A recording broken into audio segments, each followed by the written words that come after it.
मित्रांनो, मी जयेश गांगुर्डे स्वागत करतो तुमचं. आपण आहोत RCT नाशिक येथे. तर तुम्ही म्हणाल RCT काय आहे? RCT rural self employment training institute म्हणजे काय? राष्ट्रीय स्वयं रोजगार निर्मिती केंद्र. तर इथे वेगवेगळ्या प्रकारचं प्रशिक्षण आपल्याला दिलं जात असतं. तर सध्या इथे 2 बॅचेस चालू आहेत. एक सलून कटिंग यांची आणि एक घरगुती उपकरण दुरुस्ती, अशी 2 बॅचेस चालू आहे. तर इथल्या जी पद्धत आहे ती आहे गुरुकुल पद्धत. गुरुकुल पद्धत म्हणजे जेव्हा आपल्याला प्राचीन काळामध्ये आपल्याला जे ऋषीमुनी होते ते ज्या प्रकारे शिक्षण द्यायचे, म्हणजे सर्व गोष्टी आपले विद्यार्थी हे करत असायचे. तर त्याचप्रमाणे ही पद्धत इथे सुद्धा अप्लाय केलेली आहे. आणि आपले जे विद्यार्थी, आज आहे मकर संक्रांत आणि रोजच आपले विद्यार्थी मित्र या प्रकारे आपण पाहू शकतो श्रमदान करत असतात. तर आज सर्व रोजच करत असतात, पण आज खूपच मनापासून आणि सर्व प्रकारची जे आपलं श्रमदान आहे या ठिकाणी आपण करतो आहे. तर आपण काही मित्रांशी बोलूया. नमस्कार. नमस्कार सर. तुमचं नाव सांगा. माझं नाव किरण निक्कम. बरं, तुम्ही या ठिकाणी कुठल्या प्रशिक्षणासाठी आले आहेत? मी इथे मेन्स पार्लरच्या प्रशिक्षणासाठी आलो आहे. बरं, इथे येऊन तुम्हाला कसं वाटतंय? आपण बाहेर काम करत असताना जे आपल्याला अनुभव येतात, पण त्या अनुभवांना वेगळा अजून अनुभव कसा बनवता येईल, अजून गोड अनुभव कसा करता येईल, तर यासाठी आणि इथे आल्यानंतर एक माइंडसेट वेगळा होतो. त्यानंतर जी आपली पर्सनॅलिटी असते ती वेगळी होते. त्यानंतर वेगळा कॉन्फिडन्स येतो. तो इथे आल्यानंतर RCTमध्ये आल्यानंतर खूप छान वाटतं. बरं, RCTबद्दल तुम्हाला कशी माहिती झाली? RCTविषयी मला माहिती अशी झाली की मला मेन्स पार्लरचा कोर्स करायचा होता. त्यासाठी मी महाराष्ट्रभर ITIमध्ये शोध घेत होतो की मला मेन्स पार्लरचा ITI करायचा आहे. मग आपल्या सातपूरचा जो ITI आहे नाशिकमधला, तर तिथे मी गेलो होतो. तिथे गेल्यानंतर मला आपल्या RCTचं पोस्टर दिसलं. मग त्या पोस्टरचा मी फोटो घेतला. तिथे कॉन्टॅक्ट नंबर होता, आपल्या पवार सरांचा असेल, कुलकर्णी सरांचा असेल, त्यांचा कॉन्टॅक्ट नंबरवर मी संपर्क केला. तर त्यांना विचारलं, सर मला मेन्स पार्लरचा कोर्स करायचा आहे. तर ते बोलले की आताच आमची बॅच संपलेली आहे, तर दिवाळीनंतर तुमची बॅच लागेल, तर त्यावेळेस आम्ही तुम्हाला आमच्या ग्रुपमध्ये समाविष्ट करून घेतो. तर मग त्यांनी समाविष्ट करून घेतलं. मी ह्या कोर्सची वाट बघत होतो आणि ही कोर्सची वाट बघता बघता दिवाळी होऊन गेली. आम्ही मध्यंतरी आमचे काही मित्र प्रश्न विचारत होते, सर कधी बॅच चालू होणार, कधी बॅच चालू होणार.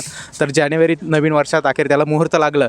आणि तर मला ही जी RCTची प्रशिक्षणाची जी मेन्स पार्लरच्या प्रशिक्षणाची जी माहिती ती एका पोस्टरच्या माध्यमातून ITIमध्ये लावलेलं पोस्टरच्या माध्यमातून झाली.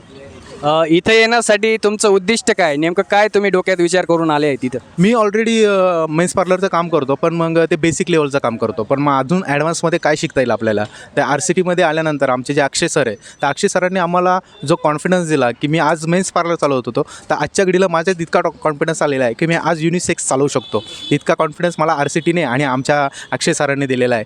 तर अजून म्हणजे बेसिक लेवलला काम करत असताना अजून ॲडव्हान्स पद्धतीने आणि आपण म्हणतो ना की शास्त्रशुद्ध पद्धतीने, त्या पद्धतीने आम्ही काम करण्यासाठी इथे म्हणजे ते शिक्षण असेल, प्रशिक्षण असेल, ते इथे आम्हाला मिळतं आहे. ओके, धन्यवाद.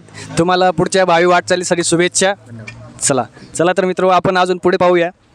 इथे आपले जे फॅकल्टी आहेत ते उभे आहेत, त्यांच्याशी आपण थोडेसे संवाद साधूया. नमस्कार सर, तुमचं नाव सांगा आधी. माझं नाव अक्षय कविटकर. नमस्कार अक्षय सर. सर, आपण इथं कुठल्या प्रकारचं प्रशिक्षण घेत आहे? मी प्रशिक्षण देत आहे. ओके, सॉरी, प्रशिक्षण देत आहे. हो. बरं सर, मेन्स पार्लर हो. आहे. सर, आपण कुठून आलात नेमकं? मी अमरावतीवरून आलेलो आहे. बरं सर, आपल्याला इथं शिकवायचं किंवा प्रशिक्षण देण्याचा किती वर्षाचा अनुभव आहे? मला 4 ते 5 वर्षाचा अनुभव आहे यामध्ये. बरं. सर, आपण प्रशिक्षण देण्यासाठी नेमकं कुठल्या पद्धतीची तयारी करत असता? तयारी करतो असं म्हणजे आपला जसे सगळे ग्रामीण भागातील स्टुडंट राहतात, यांना काही त्या गोष्टीचं नॉलेज राहत नाही, बेसिक नॉलेज राहत नाही. त्यामध्ये शून्यातून यांना कसं वर आणायचं ते आम्ही त्यांना ट्रेनिंग देतो. कसं पकडायचं, कसं चालवायचं, सगळ्या गोष्टीचं बेसिकपासून. सर, फक्त टेक्निकल ट्रेनिंग देता की अजूनही तुम्ही काही देत असता मुलांना? टेक्निकल पण देतो आणि त्यांना मोटिवेशन जे गरज असते, सेल्फ कॉन्फिडन्स वाढवायचा ते पण देतो आम्ही त्यांना. म्हणजे पर्सनॅलिटी डेव्हलपमेंट तुम्ही करत असता मुलांचं. ओके सर, इथं तुम्ही पहिल्यांदा आले आहेत नाशिकला? हो, नाशिकला पहिल्यांदा आलेलो आहे. कसं वाटतंय नाशिक? नाशिक एक नंबर शहर आहे नाशिक. ओके सर, धन्यवाद, थँक्यू. वेलकम. नमस्कार सर. नमस्कार. आपलं नाव? माझं नाव हंसराज बोपचे. नमस्कार सर. आपल्याला या क्षेत्रात किती वर्षाचा अनुभव आहे सर?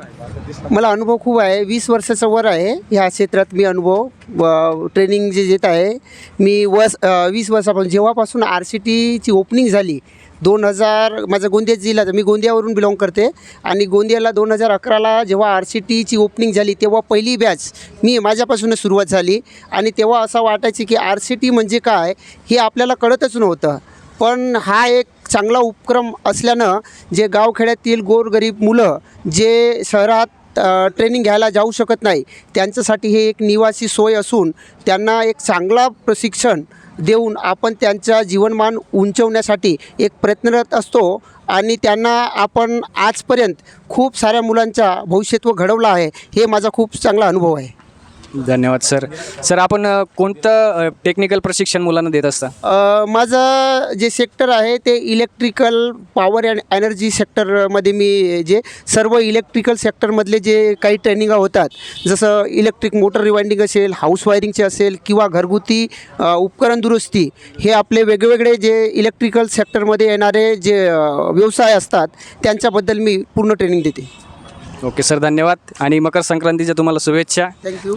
ओके, तर आपल्यासोबत आपले मित्र आहेत, तर आपण त्यांच्याशी बोलूया. तुमचं नाव सांगा आधी. माझं नाव सागर बाळकृष्ण पिंगळे. बरं, कुठून आले आहात तुम्ही?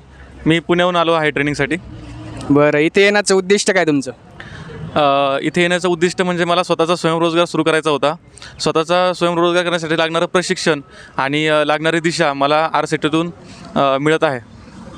बरं, इथं तुम्ही निवासी म्हणून राहताय की तुम्ही अपडाऊन करताय, काय करताय?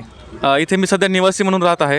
RCTमध्ये आपले जे प्रशिक्षण होतात त्याचं आम्हाला सरांनी सांगितलं की त्याचं यशस्वी होण्याचं कारण एकमेव असं आहे की इथे निवासी शिबिर असल्यामुळे मुलाचं पूर्ण लक्ष विद्यार्थ्याचं त्याच्या शिक्षणावर लागतं आणि तो फोकस करू शकतो. त्यामुळे मी पण इथे निवासी राहण्याचा निर्णय घेतला आणि त्यामुळे माझ्या विचार करण्याच्या पद्धतीमध्ये आणि एकंदरीत वातावरणाचा परिणाम होऊन मला एक व्यवस्थित दिशा मिळत आहे. धन्यवाद सागर भाऊ. आपल्यासोबत अजून एक आपले मित्र, त्यांच्याशी आपण बोलूया. नमस्कार सर. नमस्कार. तुमचं नाव काय? माझं नाव आशिष खरे. बरं, तुम्ही कुठले निवासी आहात? मी इथे मला हे अचानक जसं व्हॉट्सअपवरती माहिती मिळाली की बा असं शिक्षण मिळते, तर त्या इलेक्ट्रिशियन किंवा मेन्स पार्लर बाकी भरपूर उद्योग सेक्टरमध्ये जे आहेत, तर मी त्याच्यामध्ये इलेक्ट्रिशियन्स मला खूप आवडतं म्हणून मी ते निवडलं होतं. पण मी जवळ नाशिकमध्येच राहणार आहे म्हणून मी अपडाऊन करतो. मला निवासाची गरज नव्हती. बाकी इथे सगळ्या सोयीसुविधा मोफत आहेत. पाणी, लाईट वगैरे सगळं, राहायची व्यवस्था, त्यानंतर खाण्यापिण्याची, चहा पाणी वगैरे सगळ्या गोष्टी मोफत आहेत. आणि जे राहणारे मुलं आहेत त्यांनासुद्धा गरम पाण्याची व्यवस्था वगैरे सगळ्या गोष्टी आहेत. एवं त्यांच्या काही तब्येतीवरती काही इफेक्ट झाला, काही आला तर त्यांना मेडिसिनसुद्धा वगैरे RCT तुम्हाला निर्माण करून देते. RCTची खूप मोठी जाणीव आहे मला. खूप म्हणजे अनुभव पण चांगले आलेले आहेत.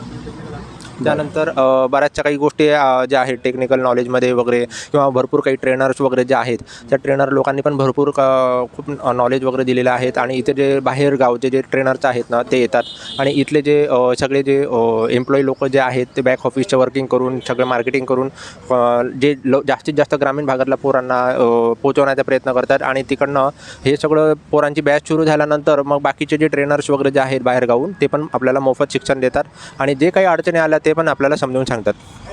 धन्यवाद भाऊ. आपण इथला परिसर पाहूया आधी.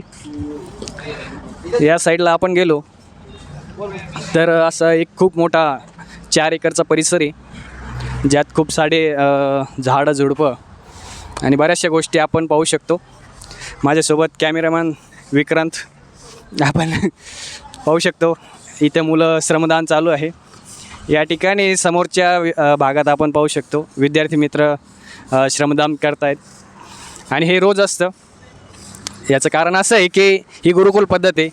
स्वयंशिस्त आणि स्वयंरोजगार या ठिकाणी निर्मिती होत असते. इथे फ्रीमध्ये आहे म्हणजे याचा अर्थ असं नाही आहे की इथे आपण कसंही वागलं तरी चालू शकतं, तर नाही. या गोष्टी आपण पाहू शकतो.